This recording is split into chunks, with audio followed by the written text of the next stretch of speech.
Fala time, beleza? Vamos continuar aqui o nosso curso nessa aula aqui, ó, selando o artefato, exportando para GitHub e setup local. Vou até colar aqui um post-it, porque nessa aula, depois da gente entender aqui, dando uma recapitulada, o que é vibe coding, a gente comparou lá as ferramentas, a gente entendeu como fazer a nossa aplicação, as inspirações, a gente aqui fez a comparação, conectamos a interface lá, né, a User Interface, então a UI, interface do usuário, ao Supabase, que é o que a gente está usando como banco de dados. Entendemos aqui o que é autenticação, que significa proteger a aplicação, colocar alguns muros ali para que alguns usuários possam acessar o banco de determinada forma, usuários anônimos não possam. E agora a gente vai selar o artefato, que é exportar para o GitHub e setup local. Qual que é a ideia aqui? Bom, lembrando lá do Vibe Coder, do senhorzinho aqui codando de olhos fechados, a gente conversou bastante sobre isso e, bom, o Vibe Coding ele vai se limitar ao ambiente que a gente começou a fazer a aplicação, certo? Porém, um desenvolvedor, um real coding aqui, ele acontece em IDS. Vou tentar desenhar aqui um pouco do que são esses conceitos. Então, vamos pensar aqui que o Vibe Coder ele vai usar alguma ferramenta daquelas que a gente citou e ele vai fazer um processo iterativo ali dentro. Mas vocês viram que apesar dela ter ferramentas ali, então Vibe Coding, tá? VC, apesar de elas terem ferramentas, funcionalidades para você melhorar a aplicação, nós que somos engenheiros de software, ou que estamos num caminho para ser, a gente vai precisar melhorar isso, organizar isso melhor. Porque quando o software escala, então vamos pensar aqui que é o nível de complexidade, ele começa pequeno.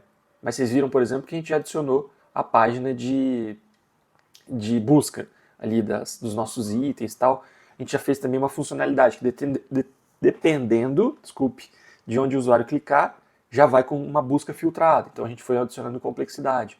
Vamos imaginar depois, voltando aqui na nossa interface, que, sei lá, a gente quer implementar essa atividade recente aqui, ó. Não está funcional, está só hard-coded, vocês já sabem o que é isso agora. E como que a gente faria isso? Pô, eu tenho que, de alguma forma, entender o que foi alterado, quando. Ó, tem que comparar a data que a gente colocou lá no banco de dados com a data atual para ver quantos minutos ou horas passaram. Ó, se for mais de 24 horas, eu tenho que falar que foi um dia. Então, claro, tudo isso dá para fazer aqui no Vibe Coding, mas o meu ponto não é sobre isso. É sobre o grau de complexidade que a aplicação vai chegando. E se você faz com Vibe Coding, depois que a gente baixar no código, vocês vão ver que, cara, isso aqui vira uma bagunça. Né? Ele vai começar a mostrar aqui. Então, de novo, as ferramentas já tendem a fazer de forma organizada. E ó, até aqui tá legal. Mas ó, ela já começa a sair do padrão. Então tem 3 arquivos que fazem a mesma função, a nomenclatura está diferente. Então casing, né, que é a ideia da gente... Opa, nem casing, né? Então snake case, camel case, pascal case, que é a forma da gente colocar nomes, né? Então, ó lá, tem várias formas de fazer isso. Putz, aqui já saiu do padrão. Então é só um exemplo para vocês entenderem que, pô, talvez isso aqui, quando a gente continuar Vibe Coding aqui, algumas coisas ele vai pôr em hooks, outras em componentes. Em componentes pode ser que tenha 100 arquivos. Como que você vai se organizar assim? Então, isso significa engenharia de software, arquitetura de software, que é organizar coisas complexas. Organizar a complexidade. Ou, no mínimo, dominar. Então, se a gente vai trabalhar com IA daqui para frente, e eu acho que essa é uma tendência, a gente vai ter que ter momentos em que usamos IA e vamos ter momentos em que a gente vem aqui e usa uma outra abordagem, por exemplo, a abordagem tradicional de reorganização de código. Às vezes a gente vai... Então aqui eu estou querendo dizer que a gente vai mudar código, escrever código. E às vezes a gente vai, por exemplo, usar a IA para reorganizar código.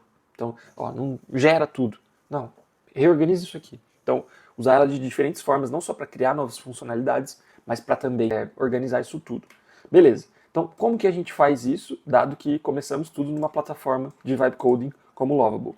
Eu preciso trazer a aplicação, né, ou seja, o nosso código, para uma plataforma que seja vou chamar aqui de Real Coding, tá? Eu não gosto dos nomes, nem de Vibe Coding, nem de Real Coding, mas vamos usar esses nomes aqui, que são as IDEs, tá? IDEs, Integrated Development Environments, tá? Então, ambientes de desenvolvimento integrado.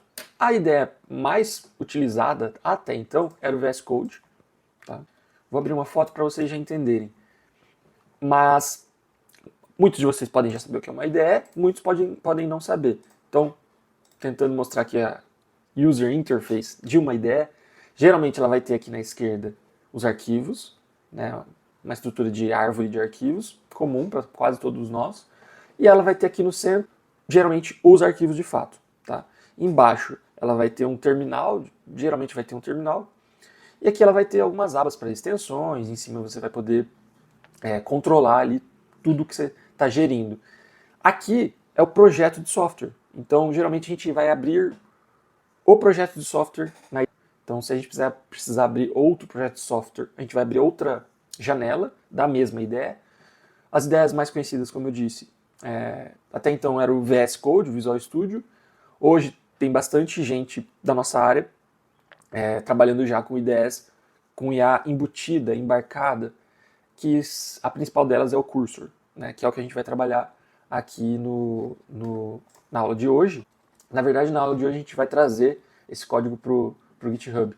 Mas deixa eu ver se tem imagens aqui. O Cursor, ele é um fork. Cursor UI. Acho que nada melhor do que eu abrir o Cursor. Mas, interface. Aqui, agora sim. Veja, ele é um fork, ou seja, o código dele é do próprio VS Code, tá? Porém, ele tem essa aba lateral direita aqui, em que você pode conversar com a IA e ela entende tudo que está no seu código, ou seja, você vai conversar com a IA considerando que o contexto dela já contempla o seu código. Tá? Então acho que essa é a melhor explicação. Então tudo que você falar aqui, ela já sabe o que tem no código, então a interação vai ser muito melhor, por exemplo, do que eu abrir um chat GPT e começar a conversar com ele sobre o meu código. O chat GPT não sabe o que tem no meu código. O Cursor tem isso já no contexto dele. Então, acho que é a principal diferença. Não impede você usar um chat GPT, mas estou trazendo aqui que o Cursor ele já tem a IA embarcado. No VS Code também tem isso. Eles estão usando o Copilot, né, que é da Microsoft / do próprio GitHub. Então, é uma extensão, tal. Hoje já faz parte ali do VS Code. Então, eles estão se atualizando para ter as mesmas funcionalidades que o Cursor tem. Resumidamente, então voltando ao nosso gráfico, a gente precisa de uma IDE que ela tem esse formato, qualquer ideia que você buscar vai ter esse formato. Arquivos, você abre o arquivo, na parte principal tem um texto, embaixo vai ter algum tipo de terminal, e vão ter abas, no Cursor, por exemplo, aba ali para você, ou painéis, né, para você conversar com a IA. Aqui é mais fácil você fazer real coding, por quê? Porque aqui você consegue editar o código. Tá? Só que a gente precisa trazer isso para cá. Então, essa parte aqui, como que a gente faz? De trazer o código, o projeto de software lá do ambiente Vibe Coding, por exemplo, o Lovable, mas poderia ser o Bolt, o V0, qualquer um deles, para um ambiente em que eu posso cuidar do código e mexer no código diretamente, da forma que eu quiser. A gente faz isso por meio do GitHub. A gente tem também um curso aqui no canal sobre GitHub. Façam o curso. Mas na aula de hoje eu vou focar em exportar o projeto para o GitHub e mostrar para eles que a gente consegue acessar ele localmente. Tá? Então, o primeiro passo é a gente vir aqui no Lovable, vou sair aqui do modo arquivos, vou clicar aqui no GitHub, eu vou clicar em conectar GitHub, conectar projeto. Já tenho minha organização, que é o meu próprio username lá no GitHub. Se vocês não tiverem, criem uma conta lá no GitHub, gratuita, bem fácil, todos vocês devem ter GitHub. É algo mandatório aí para desenvolvedores. Clicou aqui, você vai confirmar a transferência e pronto, ó. Ele já criou lá no GitHub, bem rápido, o Lovable especialista nisso também. Então agora eu estou aqui no meu GitHub, aqui na minha conta e eu tenho o projeto do Lovable, tá? Então, uma funcionalidade importante que eu quero destacar aqui antes de baixar esse código é que o Lovable trabalha com o GitHub em uma sincronização de duas two-way, ela vai e volta, né? Não sei a tradução literal aqui. Duas vias, né?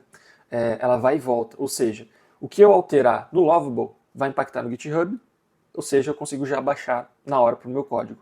E o que eu alterar no código e fizer o push, né, publicar no GitHub, o Lovable já vai sincronizar na mesma hora.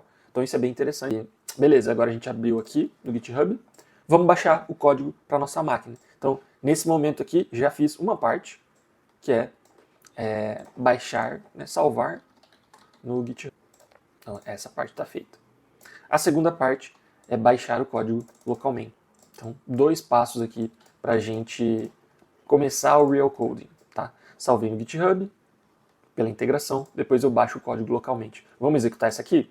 Então, eu vou vir aqui no GitHub, vou clicar aqui em Code, vou copiar isso aqui, vou vir na minha máquina, vou abrir uma pasta aqui em que eu queira salvar o arquivo desse projeto, né, os arquivos, ou seja, tudo que a gente baixar vai ficar dentro de uma pasta com o mesmo nome do projeto do GitHub. Eu vou dar git clone e vou colar ali o que eu acabei de copiar.